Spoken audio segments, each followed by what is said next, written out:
Okay madam, section 498A గృహహింస చట్టం ఇప్పటి వరకు మహిళలకు మాత్రమే ఉండేది. సో ఇప్పుడు సుప్రీం కోర్టు కొత్తగా ఆదేశాలు జారీ చేసింది, అది మెన్స్ కి కూడా వర్తిస్తుంది అని చెప్పేసి. సో ఎలాంటి అంశాలు పరిగణనలోకి తీసుకొని సుప్రీం కోర్టు ఆదేశాలు జారీ చేస్తుందంటారు? నమస్తే అండి. ఇది సెక్షన్ 498A అని వచ్చి క్రూయల్టీ ఆఫ్ హస్బెండ్ అని ఉండేదండి. ఇది వచ్చి మనకి బిఫోర్ 2005 నుంచి, అంటే బిఫోర్ 2000 ముందు ఈ కేసుకి చాలా బలం ఉండేది. ఈ సెక్షన్ ఈ పర్టికులర్ గా ఇది ఒక సెక్షన్, ఇది ఒక అమెండ్మెంట్ అన్నమాట. సో ఈ అమెండ్మెంట్ కి చాలా బలం ఉండేది. గృహహింస తరపు నుంచి ఎంతో మంది కోడళ్ళు వాళ్ళు సూసైడ్ అటెంప్ట్ చేసుకోవడం, అగ్నికి ఆహుతి అయిపోవడం, ఎంతో మంది వరకట్న వేధింపులను ఎదుర్కోవడం, సెక్షన్ 304B అంటారండి, డౌరీ డెత్.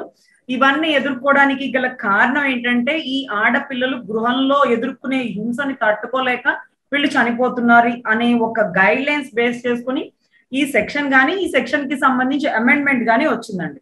2005 క్రితం వరకు దీనికి చాలా అంటే చాలా బలం ఉండేదండి. ఒక ఆడపిల్ల ఒక కేసు పెడితే అత్త, మామ, మరిది, ఆడబిడ్డ, ఆ హస్బెండ్ తాలూకా ఫ్రెండ్స్, చుట్టుపక్కల ఇంటి వాళ్ళు అందరూ లైబుల్ టు పనిష్ అనమాట.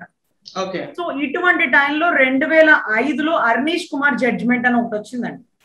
సెక్షన్ 41A CRPC అంటారు.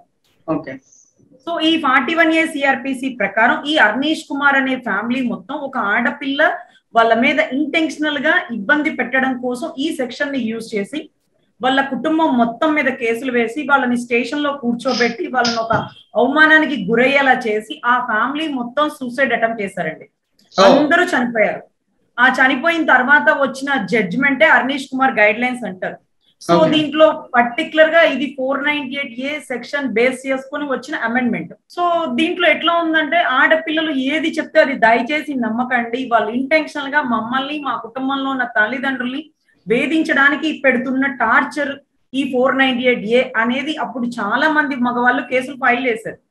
ఇవన్నీ దొంగ కేసులు, మేము అసలు కొట్టనే లేదు, మేము అసలు కట్నం గురించి అడగనే లేదు, వాళ్ళు అసలు ₹1 కట్నం కూడా ఇవ్వలేదు, మా అమ్మని, మా నాన్నని, మా చెల్లిని, మా అక్కని, మా తమ్ముళ్ళని అందరినీ టార్చర్ పెడుతుంది, ఇది కాక మా అమ్మగారిని కొట్టింది, మా నాన్నగారిని ఇబ్బంది పెడుతున్నారు వీళ్ళు అనేది ఈ 498Aలో ఎంతో మంది మగవాళ్ళు ఎన్నో కేసులు ఫైల్ చేస్తున్నారు అగేన్స్ట్ ఉమెన్. అప్పట్లో మనకున్న 498Aలో ఉండే బలం వల్ల ఈ కేసులు తీసుకోలేదు. మనకి తెలిసిన గైడ్ లైన్స్ ఏంటంటే గృహహింస అంటే గృహంలో ఒక అత్త, మామ ఒక ఆడబిడ్డని ఇబ్బంది పెట్టడం అనేది మీకు తెలిసిన ఒక నిర్వచనం అన్నమాట.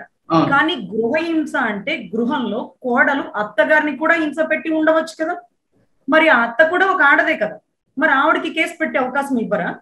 అంటే రైట్ టు ఈక్వాలిటీ ఇక్కడ వైలేట్ అవుతుందిగా. అంటే కోడలకైతే ఒక న్యాయం, అత్తకైతే ఒక న్యాయం. సో ఇదే రకంగా రైట్ టు ఈక్వాలిటీ అని ఆడపిల్లలు అన్ని విషయాల్లో పోటీ పడతారు కదా, అంతరిక్షానికి ఎక్కడానికి కానీ, ఎలక్షన్ లో పార్టిసిపేట్ చేయడానికి కానీ. సో పర్టికులర్ గా మరి ఆర్టికల్ 14 అనేది ఇక్కడ వైలేట్ అవుతుంది కదా.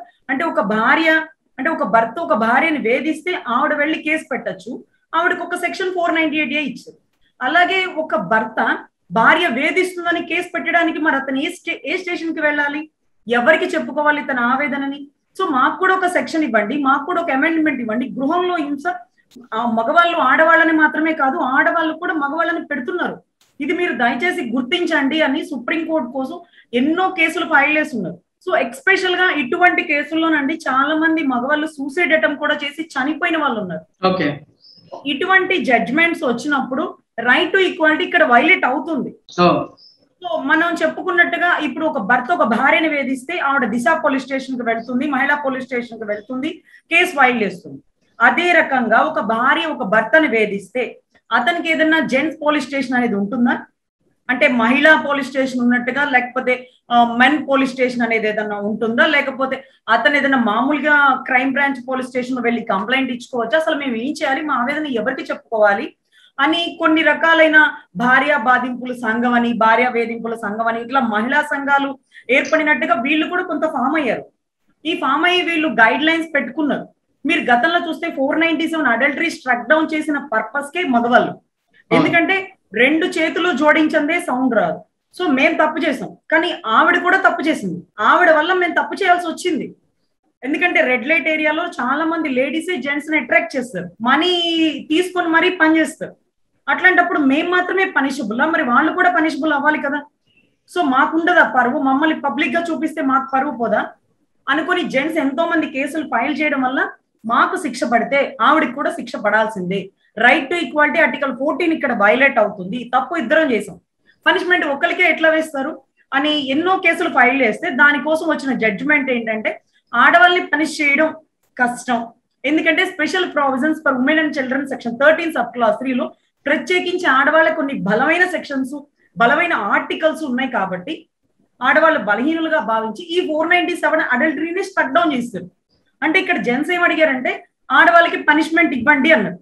సో ఇప్పుడు జడ్జిమెంట్ ఏం చెప్తుందంటే ఆడవాళ్ళకి పనిష్మెంట్ ఇవ్వడం కష్టమయ్యా, సో మీకు కూడా పనిష్మెంట్ లేదు. సో అందుకని ఆ 497 సెక్షన్ నే స్టక్ డౌన్ చేసేసారు. సో అక్కడ ఎందుకు అది ఫైట్ చేశారంటే ఆర్టికల్ 14 వైలేట్ అవుతుంది, మాకు మాత్రమే ఎలా పనిష్మెంట్ వేస్తారు, ఆవిడకి కూడా వెయ్యాలి కదా. ఒక పోలీస్ డిపార్ట్మెంట్ లో, ఒక ఐపీఎస్ క్యాడర్ లో, ఒక రన్నింగ్ దాంట్లో ఈ పార్టిసిపేట్ మీరు చేయలేరమ్మా, మీరు లేడీస్ కదా అంటే మేము ఎందుకు చేయలేము అని వాళ్ళు కేసులు ఫైల్ చేసి, సో మేము కూడా మగవాళ్ళతో పోటీగా మేము ఈ అథ్లెటిక్స్ లో పాల్గొనమని చెప్పి పాల్గొనవాళ్ళని కొన్ని ఒలింపిక్స్ లో ఆడవాళ్ళు ఎక్స్పెషల్ గా కొన్ని వాటిలో పార్టిసిపేట్ చేశారు. అంటే మేము కూడా దాంట్లో పార్టిసిపేట్ చేయగలము, మమ్మల్ని ఎందుకు అలా తేడాగా చూస్తున్నారు, ఎందుకని జెండర్ డిఫరెన్స్ అనేది పాటిస్తున్నారు అనేది వాళ్ళు పోటీ చేసినారు. సో ఇప్పుడు సేమ్ అలాగే 498A లో ఎలాగా ఏ ఫర్ మనకి క్రూయల్టీ ఆఫ్ హస్బెండ్ అంటారు, బి ఫర్ బాయ్స్ అనేది ఒకటి పెట్టండి, మాకు కూడా ఒక అవకాశం కల్పించండి. భార్య వేధించిన దానికి మేము కూడా ఎవిడెన్స్ చూపిస్తాం, దయచేసి ఆమె నిజంగా మమ్మల్ని వేధించిందని మీరు నమ్మితే మాకు ఎలాంటి శిక్షలు వేస్తారో ఆవిడకి కూడా అలాంటి శిక్షలు వేయండి. తప్పు ఎవరు చేసినా తప్పే కదా, ఆవిడ చేస్తే తప్పు అవ్వకుండా ఉంటుందా, నేను చేస్తే తప్పు అవుతుందా?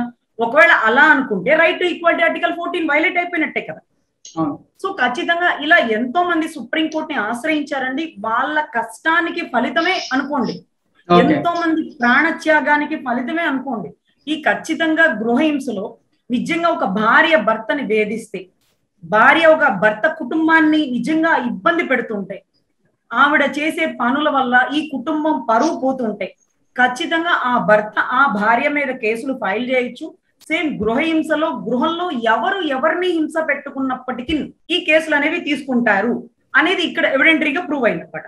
అంతకుముందు గృహహింస అంటే ఒక అత్తగారు ఒక కోడలు అత్తని హింస పెట్టినా, అత్త కోడల్ని హింస పెట్టినా అది కూడా గృహహింస కింద కన్సిడర్ చేస్తారు.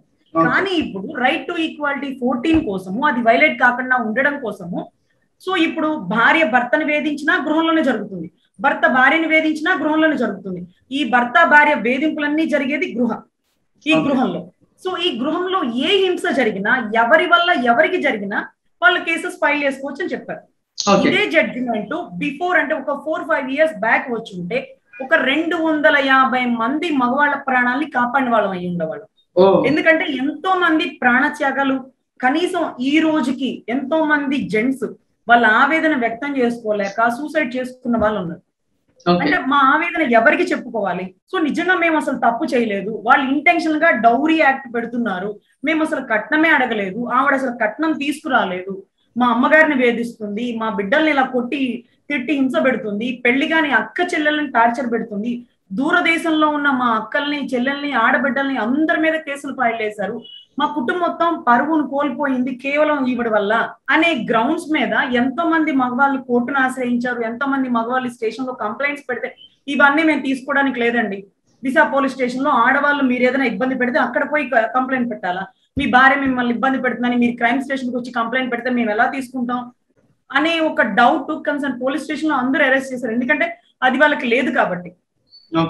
సో ఇప్పుడు కొత్తగా సుప్రీంకోర్టు గైడ్ లైన్స్ ఇచ్చిన దాన్ని బేస్ చేసుకుని దిశ మహిళా పోలీస్ స్టేషన్ లో, అంటే దిశ పోలీస్ స్టేషన్ ఫ్రమ్ ఆంధ్ర కానీ, మహిళా పోలీస్ స్టేషన్ ఫ్రమ్ తెలంగాణ కానీ, ఈ రెండిట్లో మహిళలకి ఏదైనా సమస్య ఎదురైనప్పుడు వాళ్ళు మహిళా స్టేషన్ కి, దిశ పోలీస్ స్టేషన్ కి వెళ్తారు. అదే రకంగా సుప్రీంకోర్టు గైడ్ లైన్స్ బేస్ చేసుకుని ఒక భార్య ఒక భర్తని, భర్త కుటుంబీకులని వేధిస్తుంటే మీరు క్రైమ్ స్టేషన్ లో కంప్లైంట్ దాఖలు చేసుకోవచ్చు. ఎంక్వైరీ చేసి నిజంగా ఇది కరెక్ట్ గా ఆవిడ మిమ్మల్ని వేధిస్తుందని ఎవిడెంటరీగా ప్రూవ్ చేసుకోగలిగితే, అంటే బర్డెన్ ఆఫ్ ప్రూఫ్ మీ మీద ఉంటుందండి, ఎందుకంటే ఒక లేడీ మీద ఎలిగేషన్ పెట్టినప్పుడు కన్సర్న్ ఎవిడెన్స్ ఉండాలి.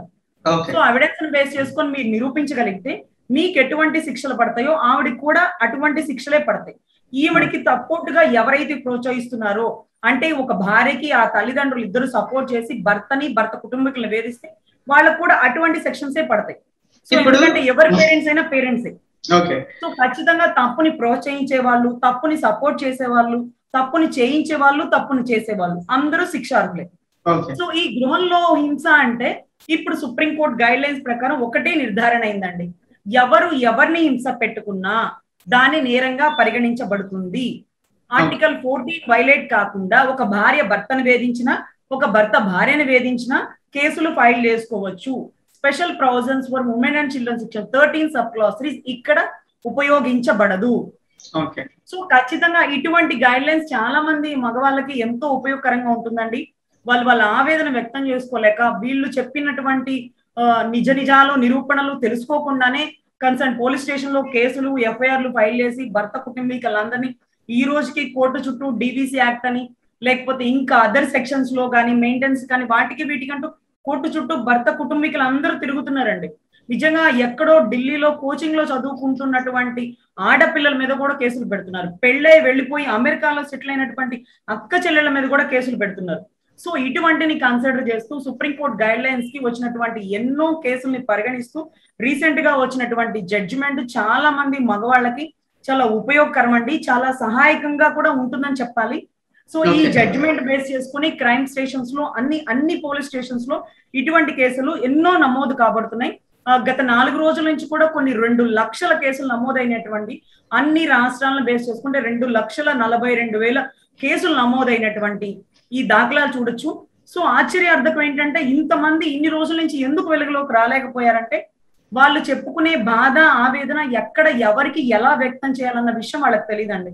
ఇప్పుడు ఇన్ని కేసులు నమోదైన కన్సర్న్ స్టేషన్ లో నిజంగా కన్సర్న్ పోలీస్ వాళ్ళు మేము దీన్ని ఎలా ఎంక్వైరీ చేయాలి, దిశ పోలీస్ స్టేషన్ అంటే ఎక్స్పెషల్లీ ఫర్ లేడీస్ అనేది ఉమెన్ అనేది ఉంటది కదా, ఇప్పుడు మేము ఏం చేయాలి, మాకు వచ్చిన క్రైమ్ అంటే మర్డరు లేకపోతే కిడ్నాప్ రేప్ ఇవి కన్సిడర్ చేయాలా అనేది చాలా హాస్యాస్పదంగా ఉంది. అసలు నిజంగా భార్య వేధిస్తుందని ఒక భర్త స్టేషన్ కు వస్తే నిజంగా ఎంత సిగ్గుచేటండి. కానీ అతను స్టేషన్ దాకా వచ్చాడు అంటే అతను ఏ పరిస్థితిలో ఉన్నాడు, ఏ పరిస్థితిని ఎదుర్కొంటున్నాడు, అసలు ఏ పరిస్థితిని నేను ఎదుర్కోలేను, ఇక చావు తప్ప వేరే సరైన లేదన్న రోజే అతను సిగ్గుతో తల వంచి స్టేషన్ కు వస్తాడు. ఎందుకంటే ఇటువంటి దాంట్లో అతను మాత్రమే కాకుండా అతని కుటుంబీకులు అందరూ ఇబ్బంది పడుతున్నారు. ఆడపిల్లలు ఏది చెప్తే అదే నమ్మి కేసులు కట్టాల్సిన పని లేదు. వాళ్ళు కావాలని ఇంటెన్షనల్ గా భర్త కుటుంబాన్ని ఇబ్బంది పెట్టడం కోసం ఇలాంటి కేసులు దొంగ కేసులు నమోదు చేస్తున్నారు. ఆఫ్టర్ ఎంక్వైరీ కనుక వీళ్ళు దొంగ కేసులు పెట్టినా ఈ కావాలని ఇబ్బంది పెట్టిన భర్త కుటుంబీకులు ఎవరైతే ఉన్నారో వాళ్ళు ఈ భార్య కుటుంబీకుల అందరి మీద డిఫామేషన్ ఫైల్ చేయొచ్చు. అంటే పరువు నష్టం సెక్షన్ 499 పరువు నష్టం అనేది ఇప్పుడు దొంగ కేసులు పెట్టి మేము చెయ్యని నేరాన్ని చేశామని కట్నం కోసం వేధించామని ఈ రకంగా మా గురించి చెప్పారు కాబట్టి చుట్టుపక్కల వాళ్ళందరూ వీళ్ళు కట్నం గురించి వేధించే వాళ్ళ, వీళ్ళు అలాంటి వాళ్ళ ఇలాంటి వాళ్ళ అనుకుంటూ మమ్మల్ని తక్కువగా చూస్తున్నారు. మేము అటువంటి పని చేయలేదు, కనీసం ఆవిడ దగ్గర నుంచి కట్నం తీసుకోలేదు, పెళ్లి కూడా మా ఖర్చుతో మేము చేస్తున్నాం. ఇటువంటి పరువుగల కుటుంబం అయినటువంటి మా కుటుంబాన్ని వీళ్ళు 10 మందిలో పెట్టి స్టేషన్ల చుట్టూ కోర్టుల చుట్టూ తిప్పి మమ్మల్ని ఇబ్బంది పెట్టారు కాబట్టి దీంట్లో కోర్టు వారి దృష్టిలో మేము నేరం చేయలేదని నిరూపించుకున్నాం కాబట్టి దయచేసి పరువు నష్టాన్ని యాక్సెప్ట్ చేయండి. కన్సర్న్ ఎవరైతే ఆ భార్య కుటుంబీకులు ఉన్నారో వాళ్ళ మీద పరువు నష్టం కట్టే అవకాశాన్ని మాకు కల్పించండి అని ఎన్నో కేసులు రివర్స్ లో కూడా దాఖలైన కేసులు ఉంటాయి.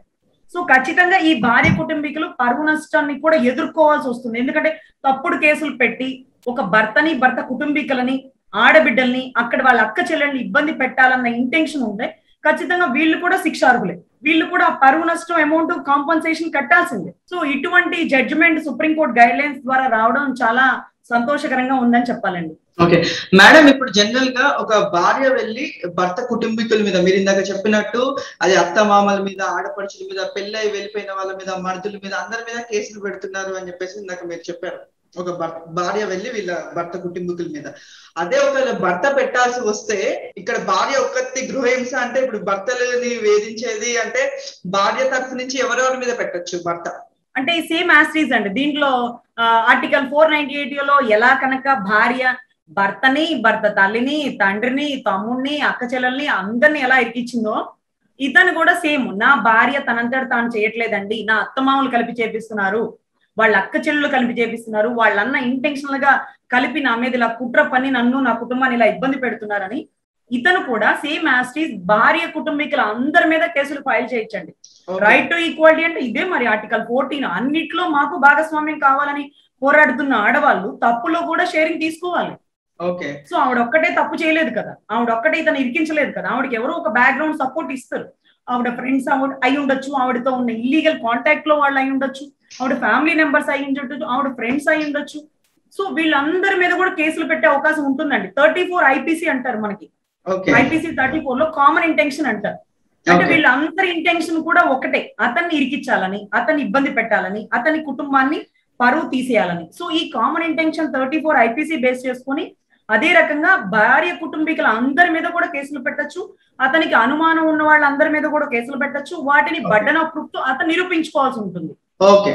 సో ఎవరు సపోర్ట్ చేశారు అనేది ఆయన ప్రూవ్ చేసుకోవాలి. సో ఇక్కడ ఎవిడెంటరీగా తెలుస్తుంది. సో ఇక్కడ భార్య ఎవరి మీద అయితే, అంటే ఎవరి కుటుంబీకులను అయితే ఇన్వాల్వ్ చేస్తుందో, భర్త కూడా సేమ్ యాసిటీస్ గా అందరి కుటుంబీకుల్ని ఇన్వాల్వ్ చేయొచ్చు. అంతే కదా. మరి రైట్ టు ఈక్వాలిటీ అని అన్నిట్లో పోరాడతారు కదా ఆడవాళ్ళు.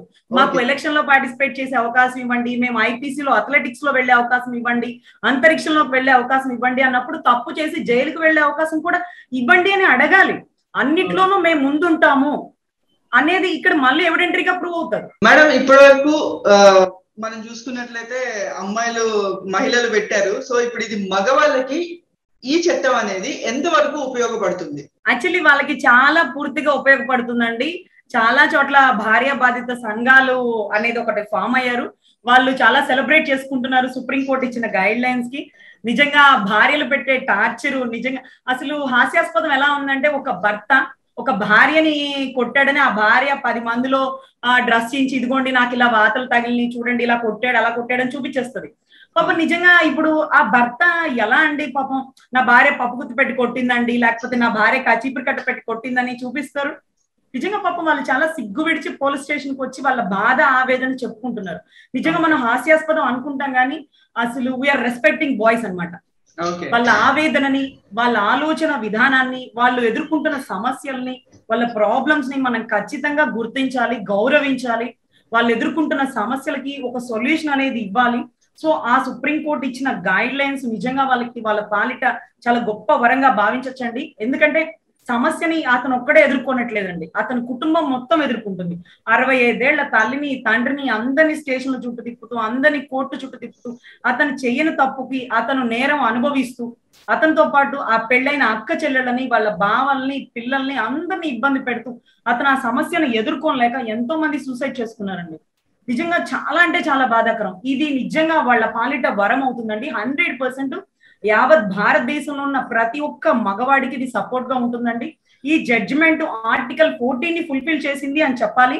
ఎందుకంటే రైట్ టు ఈక్వాలిటీ ఇద్దరికి ఈక్వల్ గా, అంటే ఒక భార్య ఒక భర్త మీద కేసు పెట్టినా, ఒక భర్త ఒక భార్య మీద కేసు పెట్టినా ఇది తీసుకొనబడుతుంది అనేది ఒక బెస్ట్ జడ్జిమెంట్ గా భావించండి. అమాయకపు మగవాళ్ళ ఆత్మహత్యలు తగ్గుతాయని అనుకోవచ్చా ఈ కేసు ద్వారా, ఈ ఆదేశం ద్వారా? 100% అండి. అమాయకపు మగవాళ్ళ ఆత్మహత్యలను కాదండి, ఒక సమస్యలో ఉన్న మగవాడు ఎదుర్కొనే అవకాశాన్ని మనం కల్పించిన వాళ్ళం అవుతాం. అమాయకులు అని చెప్పడం కాదు, వాళ్ళు నిజంగా ఒక సమస్యలో ఉన్నారు, వాళ్ళకి ఎదుర్కొనే అవకాశం లేకపోయింది.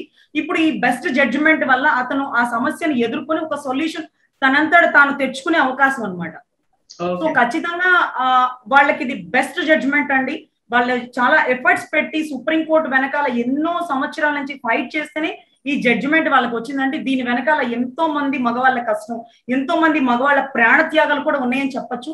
ఎందుకంటే మీరు గమనిస్తే 41A CRPC అర్నీష్ కుమార్ జడ్జిమెంట్ ఎందుకు వచ్చిందంటే, అర్నీష్ కుమార్ కుటుంబం మొత్తం చనిపోవడం వల్ల ఆ గైడ్ లైన్స్ వచ్చి ఈ రోజుకి ఒక భార్య ఒక భర్త మీద కేసు వేసినా కూడా అతన్ని అరెస్ట్ చేయకుండా ఉన్నారంటే అర్నీష్ కుమార్ ఒక్క త్యాగం. సో ఈ రోజు ఈ బెస్ట్ జడ్జిమెంట్ సుప్రీంకోర్టు ఇచ్చిందంటే కొన్ని వందల మంది మగవాళ్ళ ప్రాణాల త్యాగం. ఈ రోజు భార్య బాధితుల సంఘాలు కొంతమంది ఉన్నారండి, వాళ్ళందరూ ఆవేదన ఇప్పుడు ఫుల్ఫిల్ అయిందని చెప్పాలి. సో ఖచ్చితంగా ఆడవాళ్ళకి మగవాళ్ళకి ఈక్వల్ ప్రయారిటీ ఇచ్చిన ఈ జడ్జిమెంట్ ని ఖచ్చితంగా అందరూ స్వాగతం చేయాలండి. థ్యాంక్ యూ అండి. Please do subscribe Myra Media. Please subscribe Myra Media. Subscribe to Myra Media. Please like, share and subscribe to Myra Media for lot of film news, gossips and hot news. Please like, share and subscribe to Myra Media. For more interesting updates, please subscribe to Myra Media YouTube channel. For more updates, please subscribe to Myra Media. So like, share and subscribe to Myra Media.